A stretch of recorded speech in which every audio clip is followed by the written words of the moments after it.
இந்த வீக் வந்து எங்கள் மோட்டு பற்றி கண்டிப்பாக சொல்லி ஆகணும். இது பக்கத்தில் இருக்காள், இவ தான் சின்ட்டு, மோட்டுவோட பொண்ணு.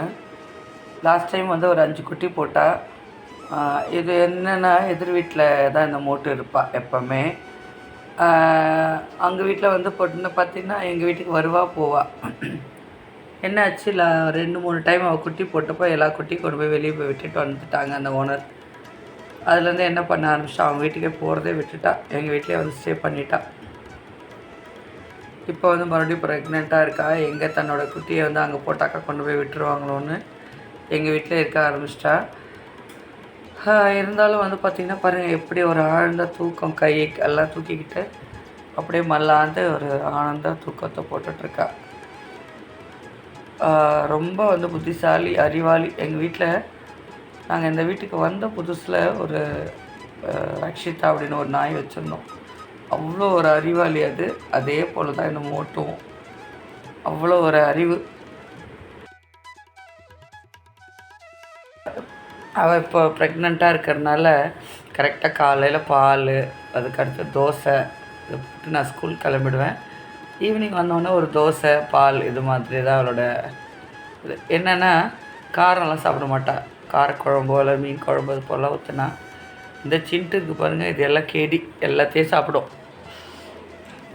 இப்போ வந்து பசி வந்துச்சுன்னு வச்சுக்கோங்க. இப்போல்லாம் வந்து அங்கே ஜன்னல்கிட்ட வந்து ஒரு குரல் கொடுத்தோன்னா அங்கேயே ஒரு கப் வச்சுருக்க அப்படி ஊற்ற ஆரம்பித்தேன். இது வந்து சின்டோ இப்போ போட்டிருக்க குட்டி. என்னடா திடீர்னு குட்டி வந்துருச்சுன்னு பார்க்குறீங்களா? ஃப்ரைடே வந்து என்னாச்சுன்னா, லாஸ்ட்டு ஃப்ரைடே வந்து ஒரே அட்டகாசம். வீட்டுக்குள்ளே பூந்து ஒரு ரேக்குள்ளே போய் பூந்து அட்டகாசம் பண்ணிகிட்டு இருந்தா. நான் விடலை. அப்புறம் எனக்கே திடீர்னு தோணுச்சு, இதுக்கு குட்டி போடுற அந்த டைம் வந்துருச்சு போல இருக்குன்ட்டு திடீர்னு ஓடி போய் என்னோடய கணவர்கிட்ட சொன்னேன். அவர் வந்து என்ன பண்ணாருன்னா, அந்த மாடிப்படி அடியில் வந்து கொஞ்சம் இடத்த வந்து ஒதுக்கி அதுக்கு விட்டோம். போய் விட்டது தான் ஒரு 5 நிமிஷத்துலாம் வந்து பூனை குட்டி போடுற சத்தம் கேட்டுச்சு. அவ்வளோ சந்தோஷமாச்சு எங்களுக்கும். அப்பாடா, ஒரு உயிரினத்துக்கு ஒரு அவசரத்துக்கு இடம் கொடுத்தோமே அப்படின்ட்டு. இன்றைக்கி சண்டே. நாங்கள் வந்து இன்றைக்கி கோவில் கிளம்பிட்டோம். காலையிலேயே வக்ரகாளி அம்மன் கோவில். நாங்கள் இருக்க இடத்துலேருந்து ஒரு 1/2 an hour ட்ராவல் தான். 2 வீலரில் கிளம்புனோம். நானும் என்னோடய கணவரும் வந்து நாங்கள் அகரம் அப்படின்ற ஒரு இடத்துல இருந்து போனோம். போய் பார்த்திங்கன்னா அங்கே இந்த ஆட்டுக்கல், அம்மிக்கல்லாம் வந்து எல்லாம் அந்த கோவில் முன்னாடியே வந்து விற்றுட்டு இருந்தாங்க.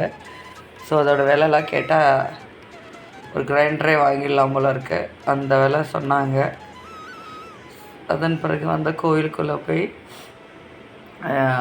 எல்லாம் ஒரு சுற்று வந்தோம். இன்றைக்கு வந்து பார்த்திங்கன்னா நிறைய கூட்டம் இருந்ததுனால இந்த ஃப்ரீ தர்ஷன் வந்து கொஞ்சம் டிஸ்டன்ஸ்லேருந்து தான் பார்க்குற மாதிரி இருந்தது. இதே 20 rupees 50 rupeesம் வந்து வச்சுருந்தாங்க. அது வந்து கொஞ்சம் சாமி கிட்ட போய் பார்க்குற மாதிரி இருக்கும். நம்ம சாதாரண நாளில் வந்தோம்னா நம்ம சாமி கிட்டேயே போய் பார்க்குற மாதிரி இருக்கும். அங்கே இந்த வளையல் இதெல்லாம் வந்து விற்றுட்ருந்தாங்க. இங்கே வந்து வேண்டுதல் வைக்கிறது, அதுக்கப்புறம் வந்து பொங்க வைக்கிறது, இது போல் ஆடி மாதம் இல்லையா, அது ஒரு பக்கம் போயிட்டுருந்தது. அதை முடிச்சுட்டு பின்னாடி இருக்க சந்திரமௌலீஸ்வரர் கோவிலுக்கு போய் பார்த்துட்டு அங்கே குண்டலினி முனிவர் அப்படி, அதாவது சித்தர், அவருடைய சன்னதியும் இருக்குது. பக்கத்துலேயே வந்து வடிவுடை அம்பிகை அப்படின்னு நினைக்கிறேன் அம்மன், அவங்களையும் போய் பார்த்துட்டு அங்கேருந்து கிளம்புனோம். கோவில் சுற்றி இருக்கிற அந்த பிரகாரத்தில் இருக்க அந்த லிங்கம் அதெல்லாம் பார்க்குறதுக்கும் அந்த குண்டலினி முனிவர் பார்க்குறதுக்கும் அவ்வளோ ஒரு சந்தோஷம். அந்த கோவிலிருந்து போகிற வழியில் பார்த்திங்கன்னா இந்த கனகாம்பரம் தோட்டம் பார்த்தோம். ரொம்ப அழகாக இருந்தது. ஒரு வயதானவர் வந்து அதை பூ பறிச்சிட்டு இருந்தார். நான் கோவிலுக்கு போகும்போதே பார்த்தேன். வரும்போது அந்த தோட்டத்தை வந்து படம் பிடிக்கணும் அப்படின்னு சொல்லிட்டு கொஞ்சம் நிறுத்தி பிடிச்சோம். திரும்பி வரும்போது கொஞ்சம் குஷ்காவும் சிக்கன் 65 வாங்கிட்டு வந்தேன். பசங்களுக்கு கொஞ்சம் வாங்கிட்டு வந்தேன். அவங்க சாப்பிடல.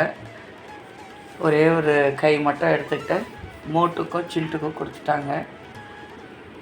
இன்றைக்கி ஈவினிங் பார்த்திங்கன்னா காஃபி, நர்சஸ் காஃபி தான் போட்டோம்.